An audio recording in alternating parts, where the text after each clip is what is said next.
America থেকে ইংল্যান্ডের উদ্দেশ্যে রওনা দিয়েছে। প্লেনে রয়েছে দুইজন পাইলট। প্রধান পাইলটের নাম হচ্ছে ক্যাপ্টেন উইলিয়াম, আর তার কো পাইলট ড্যানিয়েল। এই উইলিয়াম এবং ড্যানিয়েল এর আগেও বেশ কয়েকবার পার্টনার হয়েছেন, এজন্য এবারও তারা বেশ খুশি। আশা করা যায় যে এই যাত্রাটাও সুন্দরভাবে পার হবে। ক্যাপ্টেন ব্রিফিং করছিলেন। যাত্রীদেরকে বলা হয় আকাশ বেশ পরিষ্কার, আনুমানিক 7 ঘন্টার মধ্যেই তারা গন্তব্যে পৌঁছাবে। বিমানে রয়েছে 200 জন যাত্রী। ছোটোখাটো একটা যাত্রা ছিল। আশা করা যায় যে যাত্রীদের গল্পগুজবেই সময়টা পার হয়ে যাবে।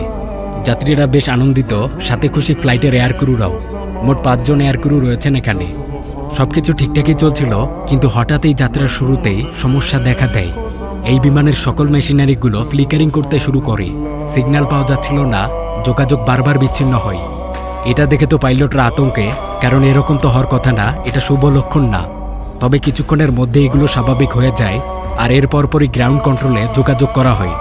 গ্রাউন্ড কন্ট্রোল সার্ভিস বলতে বিমানের বিশেষ সময়ে বিশেষ প্রয়োজনে পাইলটদেরকে গাইড করার ব্যবস্থাকে বোঝায়। মানে বিমান কোন পথে নিয়ে যাওয়া নিরাপদ হবে, সামনে আবহাওয়ার অবস্থা কী রকম, প্লেনে কোনো সমস্যা হয়েছে কিনা, এরকম নানা তথ্য গ্রাউন্ড কন্ট্রোল থেকে দেয়া হয়। যারা এই তথ্যগুলো দেয় তাদেরকে এয়ার ট্রাফিক কন্ট্রোলার বলে। তাদের কাজ হচ্ছে অত্যাধুনিক সব রেডার দেখে দেখে পাইলটদেরকে গাইড করা। তো এই গ্রাউন্ড কন্ট্রোল থেকে বলা হয় সব ঠিকঠাকই আছে, বিমানে কোনো সমস্যা নেই, সামনের আকাশও ক্লিয়ার। এটা জানার পর পাইলট শান্ত হন, সবকিছু তাহলে ঠিকঠাকই আছে। কিন্তু আর কিছু দূর যাওয়ার পর দেখা যায় পুরো আকাশ কালো মেঘে ঢাকা। মেঘের গর্জন, ভয়ঙ্কর বজ্রপাত হচ্ছে। কিন্তু এটা কিভাবে সম্ভব? মাত্রই তো কন্ট্রোল রুম থেকে বলা হলো আকাশ পরিষ্কার, কোনো সমস্যাই নেই, তাহলে এই বজ্রপাত আসলো কিভাবে?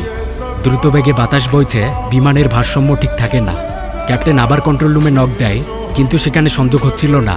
মানে বিমানে কোনো নেটওয়ার্ক নেই, সিগন্যাল পাওয়া যায় না। অদ্ভুত ব্যাপার, মুহূর্তের মধ্যেই জানি কি হয়ে গেল। এখন কন্ট্রোল রুমে যোগাযোগ না করলে তো মহাবিপদ, কারণ এই কালো মেঘের মধ্যে দিয়ে কি তারা তাহলে এগিয়ে যাবে? আর এরপর আকাশের অবস্থা কীরকম, বিপদ আরও বাড়বে কি কমবে কিছুই বোঝা যাচ্ছিল না। এদিকে আবার বিমানটা কিছু পথ এগিয়ে আসলে নিয়ন্ত্রণ হারিয়ে ফেলে। ক্যাপ্টেন তার কো পাইলটকে নিয়ে আপ্রাণ চেষ্টা করছিল নিয়ন্ত্রণ ঠিক রাখার। টার্গেট হলো মেঘ কাটিয়ে চলে যেতে হবে। যাত্রীদেরকে বলা হয় সামনে কিছুটা বিপদ, তাই সবাইকে সিট বেল্ট বাঁধতে বলা হয়। এ যেন ভীতিকর অবস্থা, সব যাত্রীরা ঘাবড়ে যায়। বিমান নিয়ন্ত্রণ হারিয়ে এগিয়ে যাচ্ছে। এভাবে কিছু দূর আসার পর ঘটে অদ্ভুত এক কাণ্ড। সামনে গোলাকার এক অবয়ব তৈরি হয়েছে। বজ্রপাত হচ্ছিল সেখানে। এই বৃত্তটা থেকে প্রচুর পরিমাণে আলো ছড়িয়ে পড়ে, যা সহ্য করা যাচ্ছিল না। পাইলট অনেক চেষ্টা করেন এই বৃত্তটাকে পাশ কাটিয়ে যাওয়ার, কিন্তু এটা যেন চুম্বকের মতো বিমানটাকে টেনে নিচ্ছে। অনেক চেষ্টা করেও পাইলটরা বিমানটাকে কন্ট্রোল করতে পারেন না। বিশাল এক উড়োজাহাজ এই বৃত্তের মধ্যেই ঢুকে যায়। পুরো বিমান কেঁপে উঠে, সবার শরীরে এক অদ্ভুত শিহরণ বয়ে যায়। তবে বৃত্তের এপারে চলে আসার পর বিমানটা শান্ত হলো। আকাশের এই দিকে আর কোনো বজ্রপাত নেই।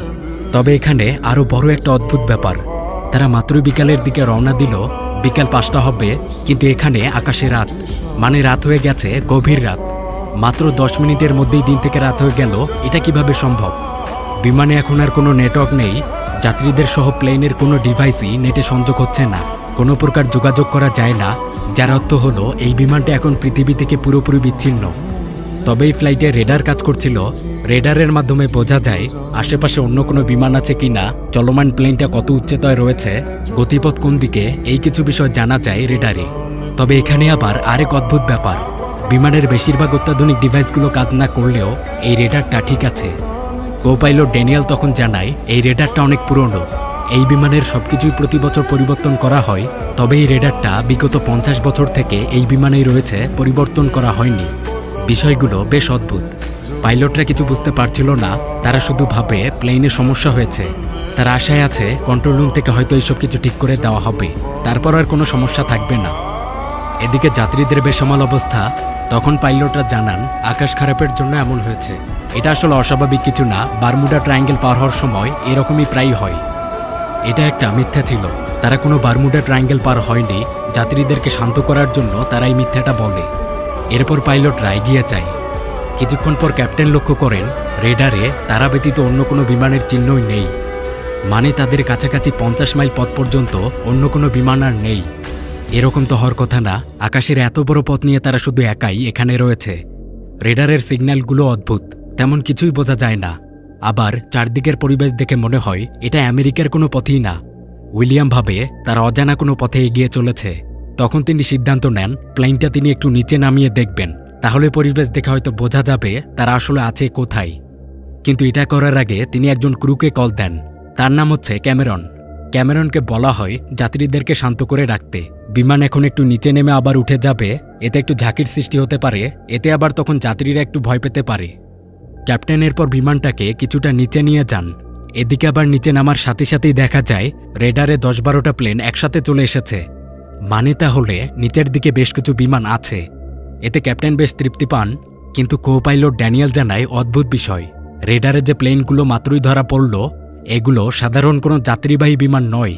এগুলো আকারে অনেক ছোট, সেগুলো আবার খুব দ্রুত উড়ে যাচ্ছে। এদিকে বিমান আরও কিছু নিচে নামার পর দেখা যায় এখানে এক অবাক কাণ্ড। নিচে খণ্ড খণ্ডভাবে বোমাবাজি হচ্ছে। ছোট কিছু যুদ্ধ বিমান উড়ে যায়, মনে হয় এখানে কোনো একটা যুদ্ধ হচ্ছে। কিন্তু যুদ্ধ কি জন্য? এ সময় যুদ্ধ অবাক করা ব্যাপার। এই শহরের উপরে ধ্বংস চালানো হচ্ছিল। এই দৃশ্য দেখে যাত্রীরা অনেক ভয় পেয়ে যায়। তাদের এইসব কিছু স্বপ্ন মনে হচ্ছিল। ক্রু মেম্বাররা যাত্রীদেরকে শান্ত রাখার চেষ্টা করে। হৈহুল্লোর অবস্থা। একসময় দেখা যায় ক্যাপ্টেনদের কাছে এক যুদ্ধ বিমান চলে এসেছে। উইলিয়াম ভয় পেয়ে যান। দ্রুত বিমানটাকে আবার উপরে নিয়ে আসা হয়। উপরে আসার পর পরিবেশটা শান্ত হলো। তাহলে কথা হচ্ছে ক্যাপ্টেনরা এখন যেখানে যে পথে রয়েছেন তার ঠিক নিচে কোনো না কোনো যুদ্ধ হচ্ছে। কিন্তু এটা তো সম্পূর্ণ আজব ব্যাপার।